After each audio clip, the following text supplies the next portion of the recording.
Welcome back. I'm here today with Ryan Evans. He is the co-founder and the CEO of Inboard. Well, Ryan, welcome to today's show. Alan, it's great to be here. Thanks for having me. So, Ryan, for our viewers, our listeners out there, can you tell us some background of, from your educational experience, and is this your first company that you've done? And, yeah. So I grew up in Chicago, in the Midwest, and went to school there. And I was always into team sports, baseball, soccer, football. But I always loved action sports, snowboarding, wakeboarding, surfing. And so when I was in university, I just had this draw to travel abroad. I went to school in New Zealand. And I jokingly say that that really radicalized me into action sports. I loved business, but I also loved being outside, really kind of pushing myself. And so after graduating from university, I decided to kind of marry the two, and I went full-time into the kiteboarding industry, actually. So I started out kiteboard coaching all over the world, and then from there got into sales, and then from there got into management, got sponsored by a company, traveled the world for a while, and then ended up working for the company as the president of their North American operations, really doing a lot more of the kind of hands-on business development. And so it was the perfect marriage of my love for kind of pushing things in the outdoor world, but also challenging myself in the business landscape. And so that's kind of what led me to where I am today with Inboard. Now, is Inboard your first company then? It is, yeah. And then behind the inspiration, what made you decide I want to jump out of my job at kiteboard and go move this forward? Was it with a partner initially, or what was the? I love the action sports industry. It's really fun and engaging, amazing people. But the general consensus is that you're giving up some salary so that you can take part in that amazing lifestyle, and that's great for a period of time. And then after a while, you're like, I kind of want to make that extra money. I loved action sports, but my favorite thing was applying technology to it and really kind of enhancing that experience. And so my current business partner, Theo Serbaneschi, brilliant mechanical engineer from France, he was flying drones back in 2008, 2009, really before they were popular. And we kind of created a strong friendship by kind of applying drones to action sports. So surfing, filming ourselves surfing, and all these cool things that we could do. So whenever there was a new product or a new technology and we were like, hey, this is a new application for how we could use it, we really kind of celebrated that. And so when Theo came up with the idea for the Manta Drive technology, our in-wheel motor that pushes our electric skateboard, the first time I saw it and got to experience it, immediately I knew that this was for us. It really was that kind of perfect marriage of business, technology, and the sports that we love. Yeah, what year was this where you actually started with the idea and then brought the proof of concept? So it was April 2014. Theo had been building electric skateboards for about 3 or 4 years already, using external belt motors, and there were huge pros to it. You had a lot of power very easily, but there was also a lot of cons. It never really felt like skateboarding, the kind of skateboarding that we really loved, where you're able to just kind of push and go. You always felt a bit of a kind of drag from that drivetrain. And so we just knew from our background that we really liked the aesthetics of really beautiful surfboards, of the refinement, and kind of how technology is really best when it's the least, when it's really a reductive process in that development. And so we really wanted to kind of go into this new emerging market of rideables, these new lightweight electric vehicles with that same kind of ideology. How can we make something that's really, really beautiful, really technologically advanced, but at the same time simple? And then, why don't we hold up for the listeners or the viewers the skateboard and maybe go through some of this here. Absolutely. So you have basically this is the Inboard. Yep, this is it right here. And the Inboard actually has headlights and a tail light on an equivalent of like a longboard. Exactly. So it's a longboard skateboard deck shape, and the big USP is that we've actually put the motor inside this wheel here. So it's the smallest in-wheel electric motor that is this powerful in the world, and we designed every component of this from scratch. And so you can control the board using this remote. So you've got a safety switch in the front that you hold, and then you just push forward to accelerate forward, and you pull back to brake. And so this really changes the way that people can get around in an urban area. It only weighs 14 pounds, So you can easily get in the back of an Uber or take it into a restaurant or a bar. It still allows you to have the kind of distance at a 10-mile range and the speed, 20 miles an hour, to get around an urban area pretty quickly. So we kind of put this in the same class as an electric bike. It's way lighter, about a fifth of the weight, weighs 14 pounds versus 55 or 60. It gives you a 10-mile range, which is comparable to most electric bikes, and it gives you a top speed of 20 miles an hour, which is really pretty solid. So we try to think about what's a product that really anybody can use, which really has a global issue, transportation. And the one thing that we've all wanted is, how can I take that transportation with me? How can I have something that's always on demand, always convenient? And that was really kind of the inception for it. I would be walking around my university when I was in college, and I would think, man, if only I had a way to get from the bottom of this hill to the top and get to that bus stop. But I didn't want to carry a bike with me all the time. The buses during the kind of peak hours of the day were way too congested and packed to be able to take a bike on. And so, I just walked everywhere. My business partner, Theo, had a similar problem when his bike was stolen at his university 3 times in a row. And that's when he really said, you know what, I've got these extra drone motors laying around for the drones that we were flying. And he applied them to the skateboard. And that's really how things started. Ryan, I need to take a quick break. Yeah. And we'll be right back after these messages. I'm visiting here today with Ryan Evans. He's the CEO and co-founder of Inboard. We'll be right back after these messages.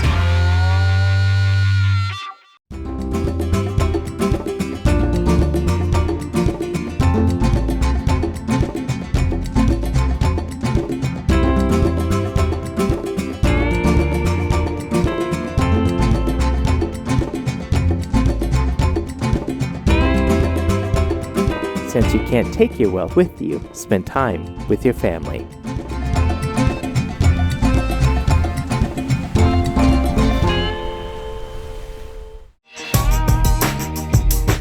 Welcome back. I'm visiting here today with Ryan Evans. He's a co-founder and the CEO of Inboard.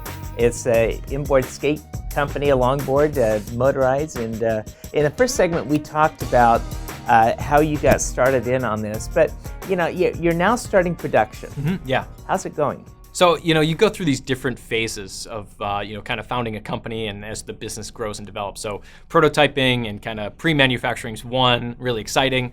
But when you go into manufacturing, that's really kind of playing with the big leagues now. So for us, it was designing every component with that in mind, is how can we build a product that's not only beautiful and really refined, but also modular, so it's easy to fix and replace. And you have to think about how you're going to manufacture and assemble it.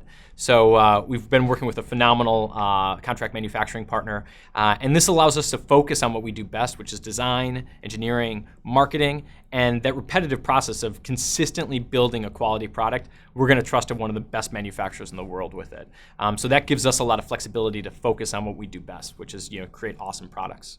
As you're rolling this out, how are you handling the logistics with the demands? Are you getting a lot of calls saying, "Hey, I want one of those things"? Yeah, the demand has been off the charts. So you always kind of hope for the best, but you also have to prepare for the best. Because having a lot of demand, that's a lot of responsibility to your customers. So we did a Kickstarter last year where we sold just under $500,000 in product. Since then, we've continued to sell on our website a few thousand boards directly. So we're actually at our capacity limit for this year. And now we're moving to a batch style ordering program where customers are ordering for a month batch in the future. So right now it's for January 2017. And once we fill that up, we'll move on to February.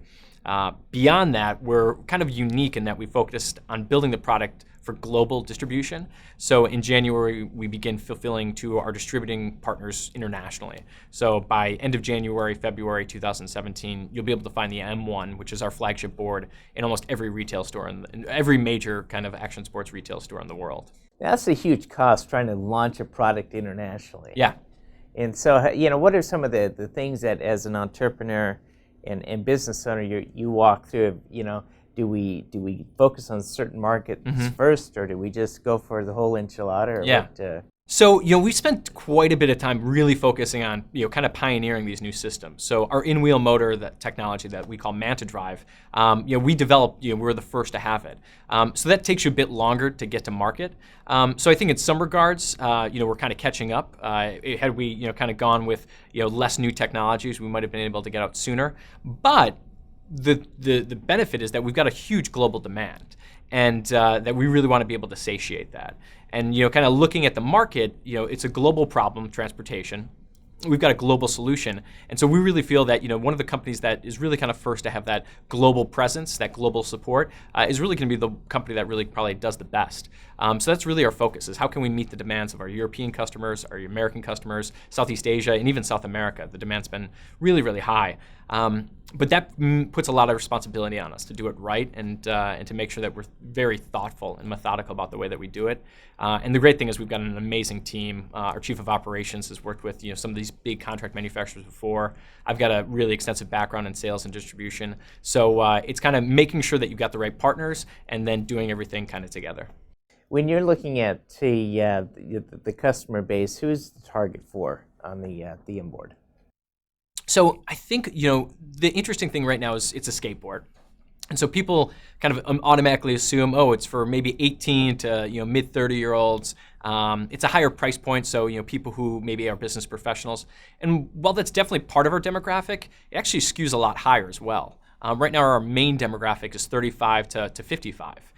They're kind of early adopters, tech innovators, and they're buying this product because they see it as both something that they can use recreationally to get around on the weekend and have fun, but also something that's going to allow them to get around in their daily lives, whether they live in San Francisco or New York or Berlin. And this is a nice lightweight form of transportation to get around.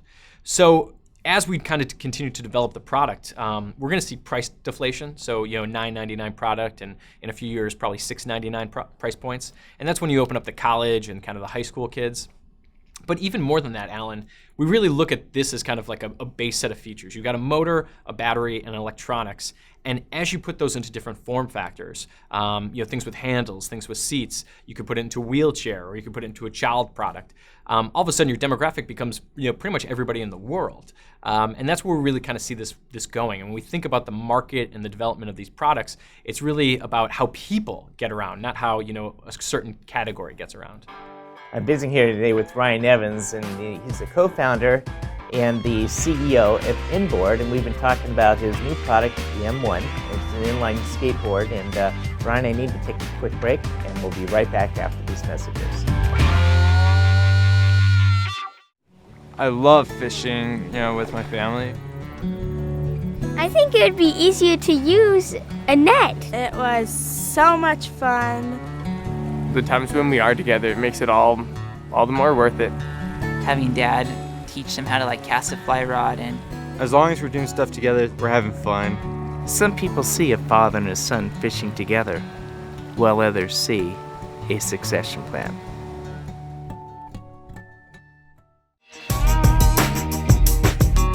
Welcome back. I'm here today with Ryan Evans, and we've been talking about his new product, the M1. He's the CEO and co-founder of Inboard. And Ryan, when we were in the last segment, at the tail end, you talked about Rideable technologies. First of all, what is a Rideable technology? That's a great question. And it's somewhat strange to be part of such a new product category, because you're checking with other people. Is this what we're calling it? Is that what other people are calling it? But a few years ago, a few journalists came out about these new lightweight electric skateboards, and how they weren't just skateboards, but people were calling them lightweight vehicles, electric vehicles. And once that started, they started to really kind of understand that short of bikes that weigh 35, 55 pounds, especially electric bikes, there's a huge new benefit when you can take a product with you that's very lightweight, so smaller than a bike. And so they started calling all these lightweight electric vehicles that were under 25 pounds Rideables. And some of the Rideables that you'll see today are hoverboards, these two-wheel self-balancing scooters that don't really hover. So that was a Rideable that this past year in November and December and Christmas really blew up, both figuratively and literally with their battery fires. So that was a Rideable, but it was relatively slow at a top speed about 4 or 5 miles an hour. And it was on the heavier side as well. They weigh about 25 pounds.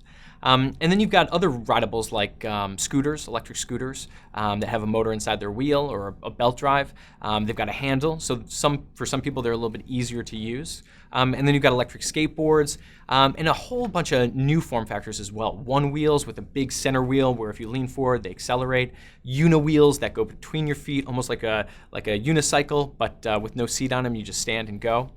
But the bigger thing is that there's a huge demand, a growing demand and kind of awareness for vehicles that allow you to get from the train station to your place of business or to your home or your apartment when you live in urban areas. And even for people who live in suburban areas, they like nice ways to get around so they don't have to walk across a big expansive parking lot. And the reason that rideables are becoming such a new market today is because of the advancements in some of the motor technology, thanks to drones, thanks to the rise of electric vehicles, and really the new battery packs, the new lithium-ion battery cells that are actually very safe when you look at the volume of cells that are out there. But there has to be a renewed and continued focus on those as well.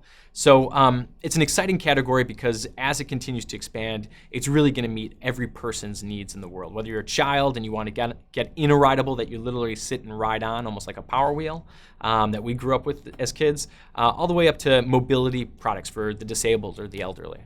You talk about the battery pack, Yeah. and Samsung with their Galaxy had some issues, and also the hoverboard. How do you address what you're doing with the battery pack versus what these others did, so that you're not making the same mistake? Yeah, I think what it comes down to is self-policing. When you're a company, you've got a responsibility, to your shareholders, to your customers, and safety is paramount to all of those. It's in everybody's best interest. If we spend a lot of money and time and energy to build the best battery pack that we can, and that's what we did, we're going to see good sales from that. But if one of our competitors doesn't do that, and it creates lack of confidence in this industry, that hurts us. And so what we want to do is work with our competitors, to work with other providers in this market to make sure that they're doing their best as well. And I think as long as we all kind of look at each other for best practices rather than the lowest common denominator, I think we'll be all right. But that's it. You really need to have a collective focus as an industry. And those are some of the things that we're working towards right now. Rideables is a young, new industry, but we're already working to create a trade organization so that we can communicate and share these best practices. So we talk about legal and safety challenges. Yeah. Which ones have you run into so far? So some of them have been how do you classify this product? That's it. It's not a skateboard. It's not really a sporting good product. It's really a vehicle, but at the same time, it's not a car or a moped. So this is a challenge for municipalities, for states, for any kind of regulator. And so for us, it's all about how can we work with the regulator to make sure that we're creating a very open and accessible environment, not only for the adoption of these products, but the growth of this new industry. And when you talk to assembly members, congressmen, local boards, they're very, very receptive to this new technology. They realize that we're solving some of the pain points of the biggest cities in the world, and the biggest pain points: parking, public transportation and its over-congestedness, pollution. These are things that these products really solve. And so, for one, in California, we just this past year passed a bill called AB 604 that made rideables, these lightweight electric vehicles, in the same classification as electric bikes. So as long as you have a helmet on, you have lights at night, and you have a top speed of around 20 miles an hour, you can go anywhere a bike can go. And that's really where we see the adoption of this new category. When you're on one of these, how stable are they? So I think that's the amazing thing. We're taking so much new technology, stuff that wasn't even possible 5 years ago, and we're putting it into a relatively old form factor, a skateboard. And so when most people look at a skateboard, they think tricks, they think dangerous, and what we've created is something that's easy to use and very safe. And so you can create a lot of stability just by tuning some of the components of the board that we've made it very easy to do. And in fact, we actually have a mobile app that you can download on your phone, and you can set different modes. So beginner mode with a top speed of 8 miles an hour and very slow acceleration, all the way to that advanced mode where you can go 20 miles an hour. And how long does the battery last? So it depends on the rider weight and also how steep the hills you're going up and down are. The board has regenerative braking, which means as you slow down or go down a hill, it actually charges the battery. But you're looking at around a 7 to 10 mile range for your average kind of person in the average kind of city. We're talking about over the break, the going downhill. There's a nice feature with this. Yeah. It's funny, if you give it to an existing skateboarder, the thing that they love is the motor. But if you give it to somebody who's a novice or maybe apprehensive towards a skateboard, when they try the product for the first time, they light up because of the brake. Because for so long, skateboards were not something they were in control of. It gave them anxiety because once you start going too fast, how do you stop? But the ability to control not only your acceleration, but the braking, especially down hills, it gives you a lot more confidence. And when you're more confident, you're more comfortable. And when you're comfortable, you progress. And so what we're seeing is just about 60% of our customers are not skateboarders. They're people who've always, or maybe like the idea of it, but never thought it was something for them. So Ryan, if I wanted to get one of these skateboards, how would I go about that? So right now we're selling it on inboardtechnology.com. That's our website, and we're selling them globally. So anybody in the world can go on and pre-order one today. If you order one today, we're going to be shipping them in January 2017. And starting in January 2017, we'll be able to you ship them on demand. So if you place an order today, it'll ship the following day. And then what are these running now? It's $1,399. So the way that we kind of position it as an alternative to an electric bike, or that monthly car payment over the course of a year, you would have an M1. So if you want to live in an urban area, free yourself from a parking spot payment every month and a car payment, this is a great alternative. I've been visiting here today with Ryan Evans. He's the CEO and the co-founder of Inboard Technologies. And Ryan, I'd like to thank you for being on today's show. And this looks like an exciting project, and I wish you all the best. Thanks, Alan. Really appreciate it.